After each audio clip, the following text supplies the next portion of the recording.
안녕하세요. 복음생각입니다. 복음에 의해 제4강 의와 영생 세 번째 시간입니다. 이제까지 다룬 4강의 내용을 간단히 복습해 보겠습니다. 의와 구원의 관계에 대해서 질문하면서 시작했었죠. 의가 천국에 들어가는 조건도 아니고 불의하면서 천국에 갈 수 있는 것도 아닙니다. 천국이 의입니다. 그리고 산상수훈을 살펴보았는데요. 의로운 삶, 의로운 행위가 강조되어 있었습니다. 서기관과 바리새인의 의의 특징이 세 가지 있었습니다. 첫째, 남들과 자신을 속이는 방식으로 의로워 보이는 행위를 합니다. 둘째, 하나님과의 인격적인 관계가 희박합니다. 셋째, 비판하고 정죄합니다. 이제 영생에 대해서 살펴보겠습니다. 질문으로 시작해보죠. 영생이 뭔가요? 뻔한 답은 영원한 생명이죠. 그게 무슨 뜻인가요? 이렇게 물어보죠. 영원한 생명에서 핵심적인 부분이 영원한인가요? 생명인가요? 영원한이라고 생각하기 쉽지만 이런 말씀을 한번 볼까요? 다니엘 12장 2절입니다. 땅의 티끌 가운데에서 자는 자 중에서 많은 사람이 깨어나 영생을 받는 자도 있겠고 수치를 당하여서 영원히 부끄러움을 당할 자도 있을 것이며 영생과 영원한 부끄러움이 대조되고 있죠. 이것도 한번 보시죠. 마태복음 25장 46절입니다. 그들은 영벌에 의인들은 영생에 들어가리라 하시니라. 영생과 영벌이 대조되고 있습니다. 다시 한번 묻겠습니다. 영원한 생명에서 핵심적인 부분이 영원한인가요? 생명인가요? 생명이라고 봐야겠죠. 이제 마태복음 19장 16절에서 25절까지를 한번 보겠습니다. 어떤 사람이 주께 와서 이르되 선생님이여 내가 무슨 선한 일을 하여야 영생을 얻으리이까? 예수께서 이르시되 어찌하여 선한 일을 내게 묻느냐? 선한 이는 오직 한 분이시니라. 내가 생명에 들어가려면 계명들을 지켜라. 이르되 어느 계명이오니이까? 예수께서 이르시되 살인하지 말라, 간음하지 말라, 도둑질하지 말라, 거짓 증언하지 말라, 내 부모를 공경하라, 내 이웃을 내 자신과 같이 사랑하라 하신 것이니라. 그 청년이 이르되 이 모든 것을 내가 지키었사온데 아직도 무엇이 부족하니이까? 예수께서 이르시되 네가 온전하고자 할진대 가서 내 소유를 팔아 가난한 자들에게 주라. 그리하면 하늘에서 보화가 내게 있으리라. 그리고 와서 나를 따르라 하시니 그 청년이 재물이 많음으로 이 말씀을 듣고 근심하며 가니라. 예수께서 제자들에게 이르시되 내가 진실로 너희에게 이르노니 부자는 천국에 들어가기가 어려우니라. 다시 너희에게 말하노니 낙타가 바늘귀로 들어가는 것이 부자가 하나님의 나라에 들어가는 것보다 쉬우니라 하시니 제자들이 듣고 몹시 놀라 이르되 그렇다면 누가 구원을 얻을 수 있으리이까? 처음에 이 사람이 내가 무슨 일을 하여야 영생을 얻으리이까? 라고 질문합니다. 그런데 예수님께서 대답하시면서 네가 생명에 들어가려면 이라고 하십니다. 영생에서 핵심적인 것은 생명이라고 했죠. 성경에서 영생이란 말과 생명이란 말이 사실상 같은 뜻으로 쓰입니다.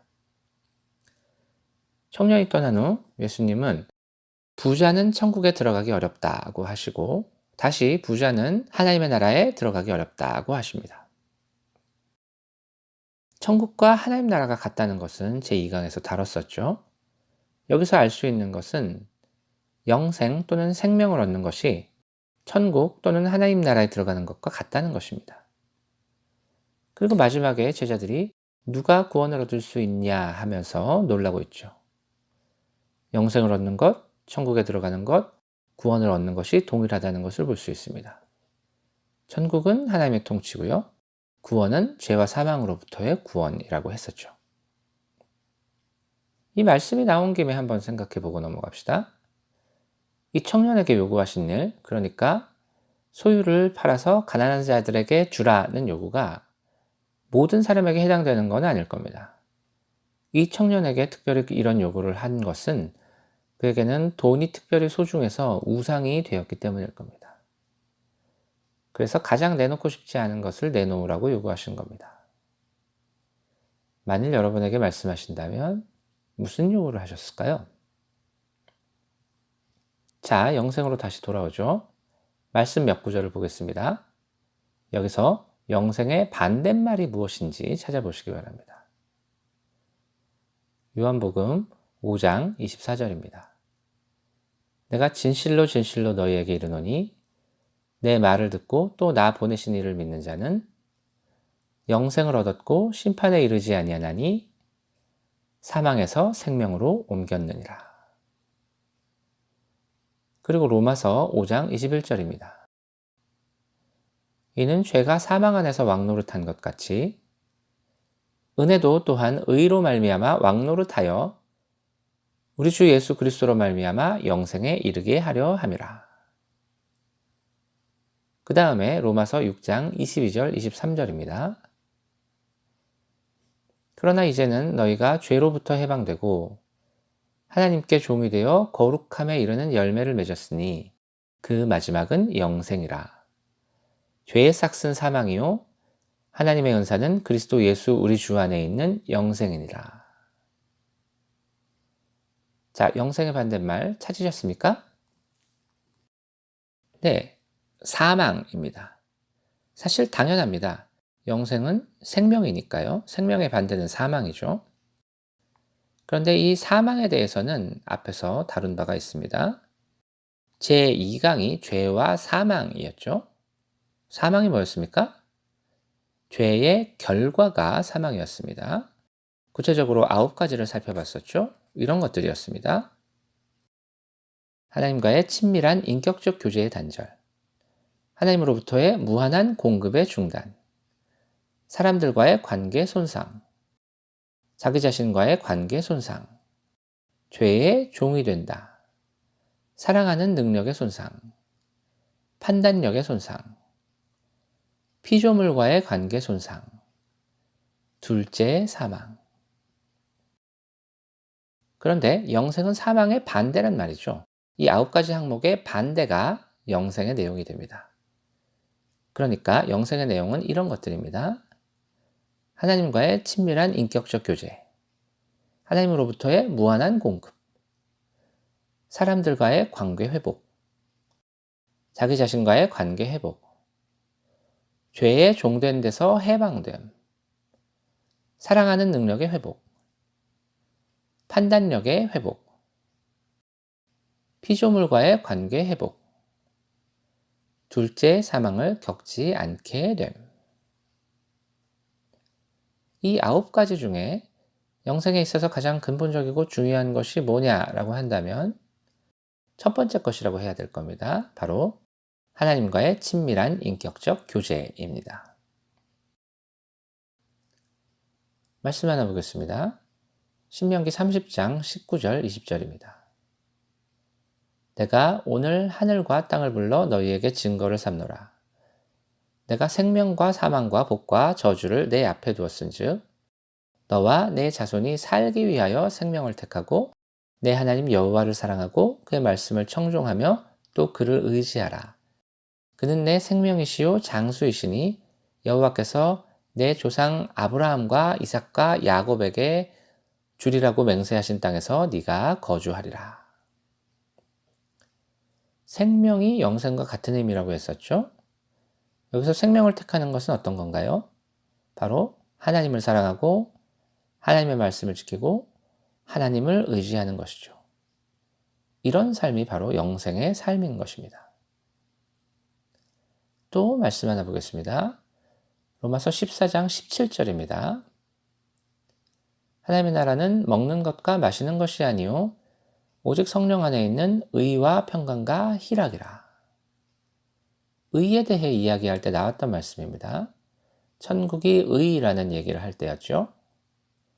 하나님의 통치의 가장 중요한 두 요소가 의와 영생이라고 한다면 다시 말해 천국은 의와 영생이다 라고 한다면 여기서 천국은 의와 평강과 희락이라고 하니까 평강과 희락이 영생에 속하게 되겠죠. 로마서 8장 6절을 볼까요? 육신의 생각은 사망이요 영의 생각은 생명과 평안이니라. 사망의 반대로 생명과 평안을 들고 있죠. 생명이라고만 해도 될 텐데요. 평안을 강조하기 위해서 굳이 평안을 따로 쓰고 있습니다. 평안이 영생의 매우 중요한 특징이라고 생각할 수 있겠습니다. 시편 16편 11절을 보겠습니다. 주께서 생명의 길을 내게 보이시리니 주의 앞에는 충만한 기쁨이 있고 주의 오른쪽에는 영원한 즐거움이 있나이다. 생명의 길, 즉 영생은 기쁨과 즐거움으로 가득 차 있다는 겁니다. 영생의 중요한 특징에는 평안과 기쁨이 있습니다. 오늘 영생의 의미를 좀 살펴봤습니다. 영생은 영원한 생명인데 중요한 것은 생명입니다. 그리고 영생을 얻는 것은 천국에 들어가는 것, 구원을 얻는 것과 같은 의미입니다. 영생은 사망의 반대인데 그건 이 9가지 내용을 의미합니다. 하나님과의 친밀한 인격적 교제, 하나님으로부터의 무한한 공급, 사람들과의 관계 회복, 자기 자신과의 관계 회복, 죄의 종된 데서 해방됨, 사랑하는 능력의 회복, 판단력의 회복, 피조물과의 관계 회복, 둘째 사망을 겪지 않게 됨. 영생의 삶은 하나님을 사랑하고 하나님의 말씀을 지키고 하나님을 의지하는 삶입니다. 그리고 영생의 중요한 특징에는 평안과 기쁨이 있습니다. 오늘은 여기까지 하고요. 다음 영상에서는 제4강 의와 영생을 마무리하겠습니다.